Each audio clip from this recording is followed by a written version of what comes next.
et que na bima na place tozalaki na mabondeli na ya kopusana apona ko ya ko pesa yango pa ya bana nanza. Sachez que le retour du Fils de l'homme est proche. Donc, petit à petit, nous nous approchons vers la seconde venue du Fils de Dieu. Mesdames et messieurs, si vous nous suivez, je demande à l'Église de vous réveiller, car le retour du Fils de l'homme est proche à travers les signaux indiqués par Israël en tant que l'horloge de Zamba lobi batu nyoso baza na Europe na batu o baza na Amérique babonde la makasi. Des continents oyo eza na vent oyo eko souffler makasi mingi surtout ba o baza na Europe. La ville sainte sera foulée aux pieds pendant combien de temps? 42 mois égale combien d'années? 3 ans et demi et la moitié de combien d'années?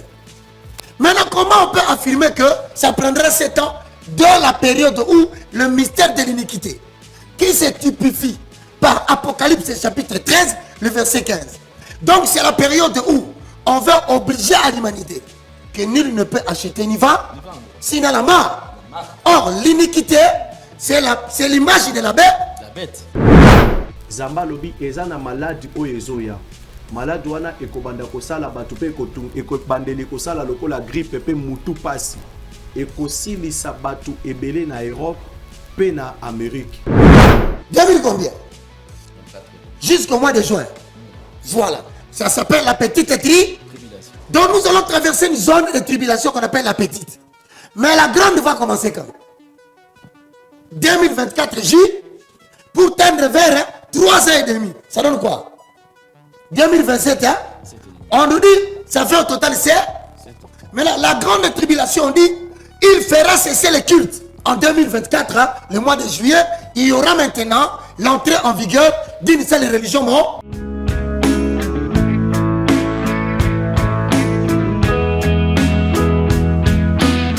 Vérité et réalité, votre magazine. Mesdames et messieurs, c'est un honneur de vous présenter ces grands magazines. Vous nous suivez partout à travers le monde. Nous sommes très très contents et surtout reconnaissants puisque vous avez choisi NTV étant que votre chaîne d'attache. Parlons de la fondation Ndélé au cœur de la nation ainsi que l'orphelinat Famille du Cœur Christ Rédempteur. À travers cette opération, vous êtes sensible au cri de détresse. Vous voulez soutenir les orphelins, le veuve, les démunis. Pensez à cette structure et certainement Dieu va tous nous bénir. Nous parlons plus en images et on se retrouve tout juste après. Tango nyonso molinganga nazalaki komona baninganga na baboti na bango nanga baparent baza te vinanga pasi. Est-ce que kokufela baboti ezali sumu? Kozanga baboti est-ce que ezali sumu? Voilà, na kopesa bino message. L'orphelinat Christ Rédempteur et ana posa lisungi na bino. Tala musala munene ezosala pona bana. Tala musala munene ezosala pona bana oyo mokili etiki ebwaki. Mais nzamba termine nzelo orphelinat oyo pona ko encadrer bana oyo. Yaya lisungi na yo to ana ngoposa. 1 euro no to ana ngoposa pona mwana moko.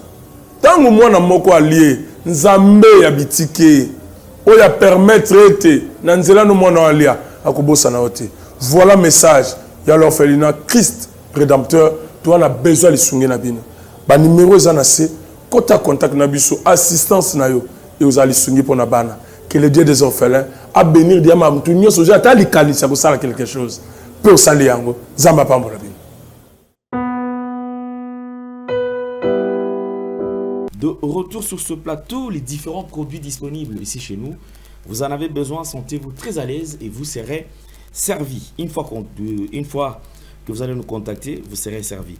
Ici, je pense que je vous ai toujours dit, les différents produits qui sont disponibles, vous pouvez le voir à travers la publicité que nous allons vous proposer. On revient sur le plateau. Merci Banakin, Bana monde entier.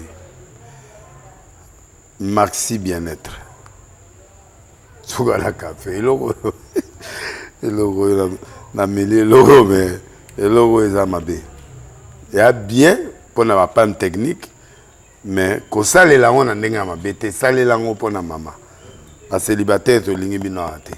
So maka boma mukolo bala. Pourtant mzo ba produire ngo soute. Maxi bien-être yango yo. Lukango benga ndeko nanga Alendele ye mutu ayebi esika ko fournir yo autant que tu veux $35 eze belé na kati sobo melika moko déjà oka bien bémoroïde banini tout ça bilialia vanda mosala banini et réparer yo système ya break et réparer yo pe fonctionnement ya break de break donc et pe son fonctionnement ya bien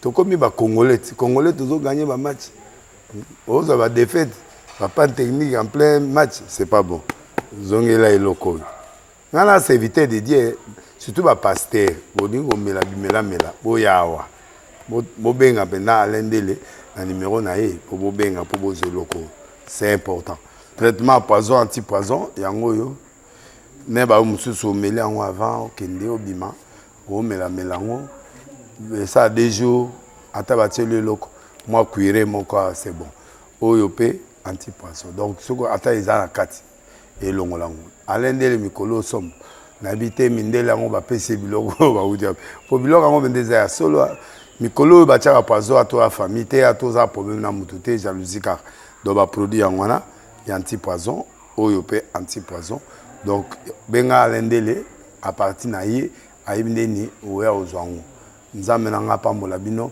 mi batela mboke komi biete bato bakomi na jalousie oyo tozo comprendre dessous te bana mike bazo kufa mikolo bazo kufa baotiana bana bébé ba poisson donc toujours zala nanti na ndengana nga ngana ndako c'est bon que Dieu vous bénisse. Merci mesdames et messieurs, un honneur comme d'habitude.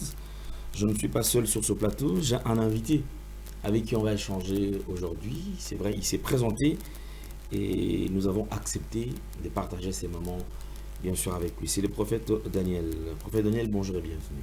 Bonjour Papa Alain, merci beaucoup. Santé bonne. Santé, ça va par la grâce de Dieu. Depuis que vous avez annoncé la prière, alors, oui, ça va. Ko salanga wa directement na uti pe na ngomba toza na prière, oui, ko uta directement na ngomba nde mbala moko na ekokoma boye. Et la prière, nous sommes allés dû à quoi? Il y a quelque chose de mal qui s'annonce dans la RDC. Ou déjà bozo qui n'est déjà plaidé, mais en Zambie, ils allaient là, il y a peuple naïe, ou bien ils allaient dans le cas rapport national na kotika mikumba ba na Zambie et ko présentant pas na Zambie. En tout cas, prière est d'abord pour na ko tika mikumba na Zambie pa na ya bana na Zambie pa na Zambie et aussi pour na mboka na biso tozo continuer toujours ko bondela parce que eza na makambo ebele ya malamu te o eza ko talisa maliboso. Tozo continuer toujours ko bondela pe tozo bondela pour na bana Zambie nyoso. Na kati ya retraite o toza nango eza na message o zamba pesa kibiso c'est pour communiquer ça li que directement to na kati programme ya midi pour na koya ko passer message wana. Ok, merci. On va toucher quand même quelques points sur Marambo Zali Kolekana Mingi dans les réseaux sociaux. Je veux au taïko copier sa point de vue contraire. Je pense qu'on va suivre quand même la dernière vidéo. C'est le docteur David qui se fond en larmes pendant le procès Naïe et Tomoni procès Bandaki. Je pense que le premier jour il s'est présenté, il était très confiant, il était vraiment serein et je pense qu'il était vraiment sûr de lui. Oh, bande comme soit le week-end, aza orgueilleux, yazo kansake no yaza likola mibeko non. Mais Tomoni la deuxième procès, deuxième journée à procès Naïe, il s'est fond à l'arme à la coca qui est sous-sauté, donc il était vraiment abattu et on sent que chaleur Ozaki Nango premier jour, ils ont auto-retrouvé. Expression faciale Ozaki Nango premier jour, ils ont auto-retrouvé dans deuxième procès Naïe. Alors on va suivre quand même cela en image, condensé que sur côté la première jour et puis deuxième jour et on va rester plus sur le deuxième jour parce que c'est le jour où on doit interpréter quand même expression naïe. Pourquoi Aléli? Est-ce que c'est senti qu'il est tombé, Azali coupable? Il s'est rendu compte effectivement qu'il y a un danger au Azali na yango. Yango sali qui allez là, trouver bango. Alors on va suivre cela en image et on revient juste après.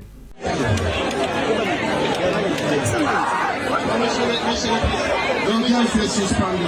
L'audience est suspendue. Ça vous amuse?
Merci beaucoup, courage. Je pense que également cette vidéo doit interpeller aussi corps médical et interpeller Bandeko, parce que je pense qu'on est tombé sur cette vidéo parce que ils allaient qui filmer, Nakao parce qu'ils allaient qui filmer. Et je pense que la coulisse peut-être pire que ça et ça la marque. C'est vrai que certains médecins diront que lorsqu'on veut sauver la vie d'une personne, il y a quand même des méthodes qu'il faut appliquer. Et méthodes qui aux peut-être moins violence, mais l'essentiel va réussir cas où il va présenter bango. Donc, si c'est condamné par la loi, si l'éthique et la déontologie, ils allaient copier qui c'est un médecin et belé, bah ça va mettre à changer et va respecter ça dans la bango dengue et l'ongobani. Merci beaucoup, prophète. On a une réaction là. Merci beaucoup, Papa Alain. Tant on a monté qui vidéo, on a monté docteur Azolela. En tout cas, et ça linga pas si makasi. Ce que moi j'ai compris, Kolela Oyo Azolela, ce n'est pas seulement parce qu'il y a liboso alikam. Mais eza kota la oyebi et ça la capacité, ce qui olingi osala bola musiko bola mwana, au contraire comme Elio Mabe et baluke Lio. Toi tu voulais aider, mais si ko yo na mutu oyo zalaki na posa ko aider, oyo zalaki mieux placé ya koya ko défendre yo, yepe siko lokola moni ba intérêt na ye, lokola za mutu anzala moni ke maman mokonzi aye déjà bato na batu o bazalaki même pas basundola ka ye na hôpital bakipaka yete baye ko appuyer siko parce que ba moni ke maman mokonzi akoti makambo ngo bato ko soutenir ye baye akomi na famille tandis que na hôpital tango ayaki ye moko mutu akokipe azalaki te. Ayaki na koko na ye. Ayaki na koko na ye. Mutu akokipe azalaki te bazalaki na mbongo te akofuta ba droit nyonso esengelaki eza na ba docteur mususu ba rejeta ki selon procès ndenge tolandi. Donc bato mususu balandi kaka ba image wana bandenge abeta kimbata baluki te bakota profondeur mutu aza molimo na nzamba lukaka kota likambo profondeur likambo ekomi boendeni ba moni kaka ndenge docteur abeta ki mwasi wana mbata ale mutu na mutu interpréter na ndenge na ye maya miso ya docteur oyo ezolo ba ebele. Et puis maya miso ya docteur oyo eko créer makambo ebele parce que eza na ba docteur ebele o bazolanda procès oyo. C'est pourquoi au moni lelo ba docteur ba koma mutema mabe à tel point que mutu ata ye na ka ya ndenge nini mutu alingi akufa soki nanu mutu apesi mbongo te bazo simba mutu te po nini mutu mususu akoko sala bienveillance alobi ke na sunga nanu comme ça mbongo ekoya na sima après ko sunga na ye e ko botele lo comme mususu. Moi je crois que le docteur wana aza mosali nzambe, c'est un pasteur. Tozo tokoko juger lokola docteur, il faut peut total que c'est un homme de Dieu. Est-ce que Kobeto yabeta ki mosi wana ezalaki par sentiment ou bien ezalaki les seule façon oye sengela ki asala pour na ko sauver vie ya mwana mwasi wana. Parce que na selon ndenge na yoki basambi eza au moins na 3 docteurs oyo batisundola ki mwana mwasi wana. Peut-être espoir et vie à moi sur un éthique à la kika docteur Wana David. Cela veut dire que ce qui docteur David Wana asala kaba mécanisme nyo sauté. Mais moi sur un lingaka azala héros tam sur un na morgue. Et ce cas à la morgue peut-être il n'a que banate. Il n'a que souka na ngoka kawana moi sur un kufa qui a kenda kobota kufi. Or ezala qui n'a pas mécanisme au docteur il fallait qu'il a appliqué pour na ko sauver vie à moi si. Le problème est que ba juger était selon mécanisme où il y a salaki ba juger que moi na moi si akufi to moi na moi si aza vivante parce que moi na moi si wana soki bati kakaye ba yokela kaye mawa ndenga zo yoka pasi bati kakaye est-ce que alinga ki abika hémorragie wana alinga ki bomayete mais grâce peut-être ya docteur wana alobi que na sala boeza lokola mwana soki bazokata yengenga soki mwana zokanga makolo okoko beta ye okopanza ye makolo na ndenge ya force de façon que o atteindre objectif na yo objectif ya docteur zake akanga ye place wana de façon que asala hémorragie te ekoki ko provoquer liwa siko tango ya zoko boya bakanga ye place wana bakoko sala neti docteur akosala neti ni eloko mosusu docteur alingaka asala eza te.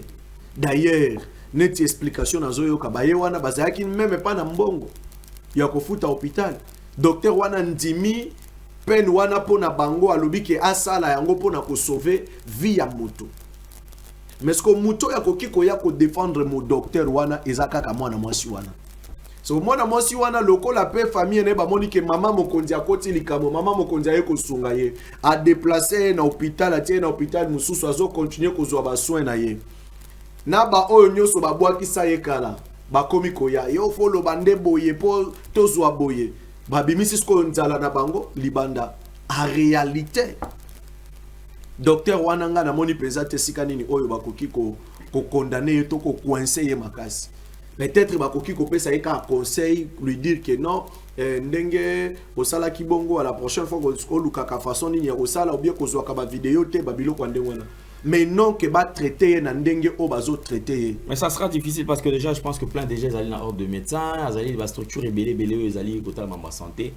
Déjà ba plainte na ezali et la lire au fond les choses tout le monde c'est comme si à cause de la radier dans ordre de médecin, donc c'est à dire que même à cause de la reconnu sur le corps la médecin parce que déjà ba acte à poser d'après éthique de déontologie dans bango ezali koloba à kepena libanda il y a ma camion surtout. C'est vrai ça mon seul Nzambe, mais je pense que awa il a répondre tout ça il a fait ça pourquoi? Parce qu'il voulait sauver une personne. Azaki na posa ko sunga ko bikisa mutu. Asunga molimo ya mutu ekufa te. Siko lokola anesthésie ezalaki te. Mais ma version sur ezali koloba na babi non. Et après ça, c'est comme si on se rendait compte qu'il y a danger. Il y a problème au bas côté parce que qu'on libérer mon toit azali ko saigner, azali na été à mala monter, ba bimissier, ba de fouti ko topé bon monter bi bokende kaka. Peut-être il y avait quelque chose ba moi mon aki déjà. Non. Papa Alain, selon explication d'un nayoki bazo samba wana.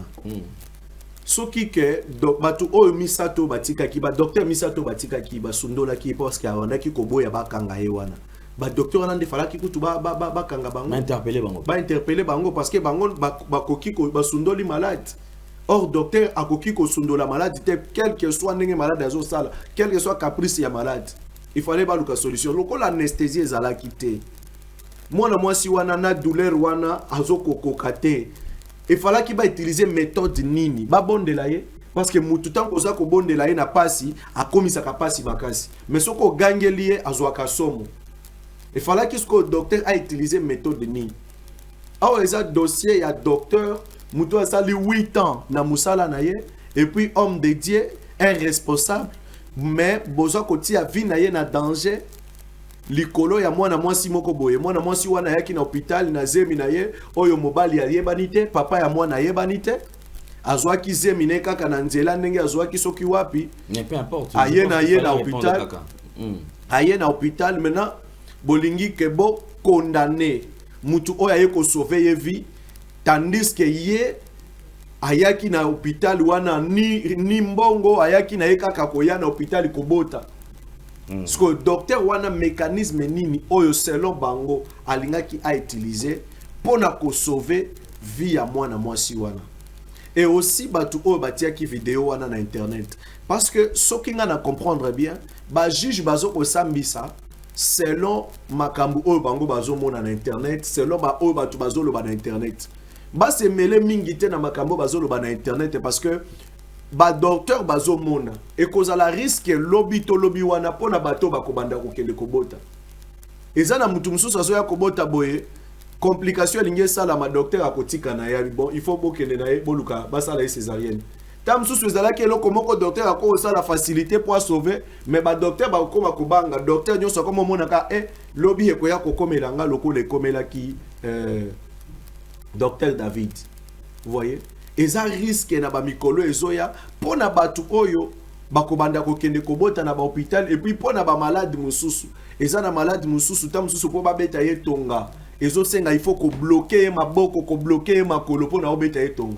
Sikoyo ekokoma ke soki malade a boyi ba beta ye tonga docteur akobanga ko simba ye na makasi po ba beta ye tonga. Pourquoi? Parce que ekokoma dossier lokola ya docteur David. Donc tout ça pour favoriser violence c'était mais il faut quand même écouter la que na état wana anesthésie ezala quitté. Parce que pourquoi hôpital anesthésie ezala quitté? na hôpital ya munene ndengo wana pourquoi anesthésie za quitté. Merci beaucoup. Alors, je pense que je voudrais quand même, avant de boucler dans le sujet, un message, ce qu'il faudrait quand même yoper ça, point de vue, et puis adresser un message à Mandeko Bazali Kamba. Procès Oyo, parce que je pense que les Araki, instruction depuis l'icolo, instruire que c'est un mouton à l'andela et Bassambisa et tout consort, ni Yoko Kikoloba. En tout cas, ngai yelo kono koloba papa les que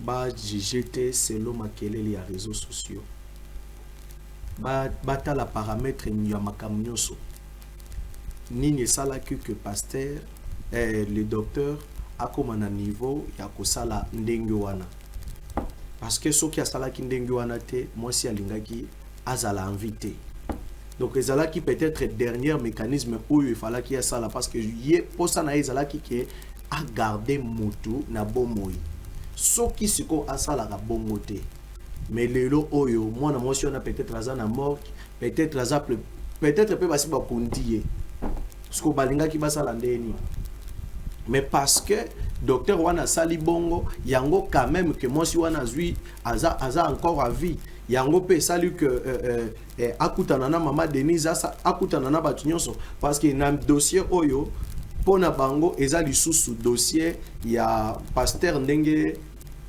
abeta ki mwana wana ya mwasi te et comme lokola dossier moko il faut kaka ba criminaliser docteur wana pona bango bazwa faveur et pas ya mama Denise pona bango bazwa faveur et pas ba kondi oyo ba ye pona ko soutenir bango na hôpital balingi sikoyo na batu o bazalaki na mwana mwasi wana te na ba famille oyo ba uta soki wapi ba famille nyonso bakubima eza lokola muto aumela na balabala batu bakipagete les jours ka ozwa likambo omoni batu na nyonso babimi c'est maintenant baye kobima tango bayaki na ayaka na hôpital pourquoi bayaka na été parce que je pense que ceux qui bayaka na ye balinga ki bazanga mbongo ya kosomba nani anesthésie te po babeta ye na place wana po bakanga ye bien siko bayaki na yete po na nini bazanga ki na mbongo ya kosomba anesthésie lelo bakoko babimi papa ya mwana abimi batu nyonso baye kobima tout ce temps ils étaient où donc batu o bazo sambisa dossier oyo bata la paramètre nyonso makambo parce que dossier oyo ezana ba docteur bazola bien que ba docteur mususu bazoloba mais appena ba docteur mususu bazo sepelate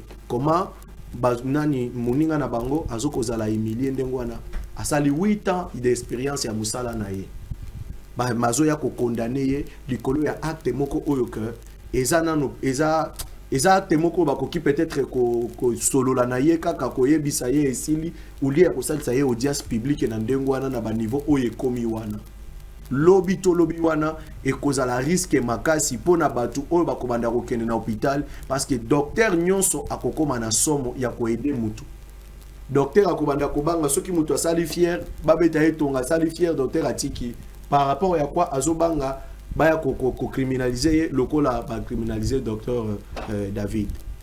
Okay. Merci beaucoup, je pense qu'on va changer de sujet.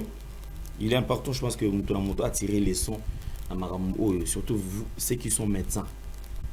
To baibi ke musala essayez ko sala on a respecter les principes ya musala na et surtout ko sala musala ezala malamu mingi susu kolega. Parlons quand même de différents messages oyo otaki ko lancer deux Hollanda auto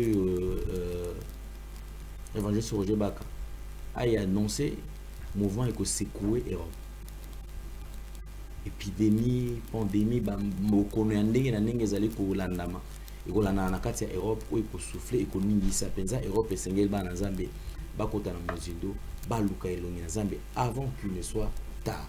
Yo pe ozonga ki na message wana. Je ne sais pas le message monsieur Zali mususu to ezali peka message wana ezali ko se répéter. Oui, merci beaucoup papa Alain. Eza les mêmes messages oyo yangonde memi biso d'ailleurs et que na bima na place tozala ki na mabondeli na ya kopusa na apona ko ya ko pesa yango pa ya bana na Nzambe. Nzamba pesa ki programme ya mabondeli ya 7 jours. Na kati ya retraite passe tozobondela les mêmes messages ye ko zonga lisusu. Zamba lobi batu nyonso baza na Europe na batu o baza na Amérique babondela makasi. Des continents oyo eza na vent oyo eko souffler makasi mingi surtout ba o baza na Europe Zamba lobi eza na maladi oyo ezoya. Maladi wana ekobanda kosala bato pe ekobandeli kosala lokola grippe pe mutu pasi. Ekosilisa bato ebele na Europe pe na Amérique. Surtout bato au baza na Europe. Parce que l'Éternel a été en train de dire que le temps y a jugement y a Nzambe pour na Europe et komi. Bato baza na Europe esengeli babonde la makasi ekosilisa bato ebele. Voilà pourquoi l'Éternel nous avait donné le programme il y a 7 jours tozo banda le 1er avril kino le 7 avril. Zamba lobi à partir il y a le 1er avril jusqu'à le 7 avril to li abilo côté 6 et 18. Tozana kati ya losambo tozo bondela et que Nzambe a épargné batunyoso parce que lorsqu'on était venu donner ce message to continue ki lisu ko bondela nde Nzamba pesi biso antidote ya malade wana antidote wana ezali 7 jours ya losambo pona ko pekisa que malade wana tango ekoya esimba yote esimba libota na yote esimba bana na yote ozana Europe na pays nyonso ya Europe esiko zali. Numéro na biso ya téléphone eza wana contacter biso okota na kati ya groupe ya batu o bazoko bondela pour na protection ya yo ya libota na yo oza peut-être pe na Congo awa oza na Afrique awa moza na libota na yo baza na Europe oza na bana oza na bandeko baza na Europe participer na losambo pour na libota na yo parce que eza na vent o ezoya na Europe ekolekela bato makasi mingi mais le temps de la jugement de Dieu est arrivé. Merci beaucoup pour le message. Je pense que dans le message, il y a 7 jours. Là, ni prière, il y a 7 jours. 7 jours, oui. Ok. De quand jusqu'à quand? Tout pendant le 1er avril jusqu'à le 7 avril. Ok, donc du 1er avril au 7 avril. Alors, pour participer, il faut que ça l'anime.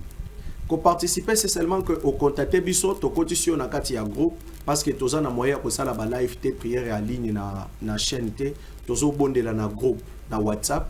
Au contact biso to kotisi numéro na yo na kati ya groupe ya WhatsApp et si ko to bondelaka pendant 7 jours okobanda kulanda ba directif ya losambo 7 jours ndenge tozo sambela kaka ndenge to sambela kina bandeko to sambela na bango 15 jours pona ba programme oyo Nzamba pesaka biso pona mboka ya Congo.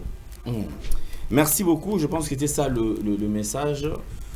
Prophète Prophète Daniel Azali ko invité bino nyonso to bozala ebele na programme ya prière oyo ezali ko permettre que bino bande ko bozali na Europe bozala échapper na vent oyo ezali ko souffler oyo ezali ko ya et kozala mabe kozala malamu te alors moto na moto azo ba disposition pour la tina na komi babela yango ezali message. Effectivement. OK, merci beaucoup, on va chuter.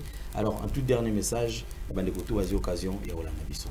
Merci beaucoup. Nzamba pambola mutunyo so azi occasion ya kolanda biso. Numéro na biso ya téléphone eza wana soko za na problème oza na posa pe ya ko contacter biso d'ailleurs toza na mabondeli o toza ko panda yango lisusu mokolo ya le 1er avril jusqu'à le 7 nde to aussi sa prière wana. Luka o profiter au côté na prière wana kokota prière wana peut-être kaka pour na protection ya vie na yo okokota peut-être pour na protection et que maladie oyo esimba yote mais na kati ya losambo Nzamba eko bimisa makamu susu oyo ekoki peut-être ko aider vie na yo na kati ya losambo oyo tam susu Nzamba ko pesa ba révélation mususu eko ko sauver vie na yo. C'est pourquoi papa là nazo ko lancer toujours message na bana Nzambe nyonso partout bisika bazali ba profiter ba kota na losambo oyo Nzambe akozanga te ko visiter bino. OK. Merci beaucoup. Je pense que c'était ça le message. Nous avons reçu pour vous, prophète Daniel Bozala Ebele. Il a contacté enfin que Okotana Nzela ya Losambo. Nous allons nous retrouver très prochainement. Son numéro est là, qui est affiché. C'est écrit prophète Daniel. Contactez-les et il va vous recevoir. Portez-vous bien. Au revoir. Bye bye. Merci Banakin, Bana monde entier. Maxi bien-être. Sougala café, logo na mêlé logo mais logo est mabe. Il y a bien pour na panne technique mais ko sale la on ndenge mabe te sale la ngo pona mama. Ba célibataire to lingi bino ate. So maga boma mukolo bala. Pourtant mzo ba produire ngo sute. Maxi bien-être yango yo. Lukango benga ndekonanga alendele yé mutu ayebi esika ko fournir yo autant que tu veux $35 ezebele na kati sobo melika moko déjà au bien mais hémorroïdes banini tout ça bilia lia bivanda vanda mosala banini et réparer au système ya break et réparer au pe fonctionnement ya break de break donc et pe son fonctionnement ya bien to comme ba congolais toujours gagner ba match aux ba défaite pas technique en plein match c'est pas bon zongela eloko nana c'est éviter de dire surtout ba pasteur bolingo mela boyawa bobenga pena alendele na numéro na ye po bobenga po bozeloko c'est important traitement poison anti-poison yango yo ne ba mususu meli yango avant kende obima o mela melango ça 2 jours ata bateli loko moi cuire mon corps c'est bon oyo pe anti-poison donc soko ata ezala kati elongolango alendele mikolo somme nabité mindele yango bapesi biloko baudia po biloko yango bendeza ya solo mikolo batiaka poison ato ya famille te atoza problème na mutu te jalousie car donc ba produit yango wana ya anti-poison oyo pe anti-poison donc benga alendele à partir na ye ayibindeni oya ozwango nzambe na nga pambola bino mibatela mboke komi bien te bato bakomi na jalousie oyo tozo comprendre dessous te bana mike bazokufa mikolo bazokufa baotiana bana bébé ba poison donc toujours zala na ntina ndengana na nga na ndako c'est bon que Dieu vous bénisse.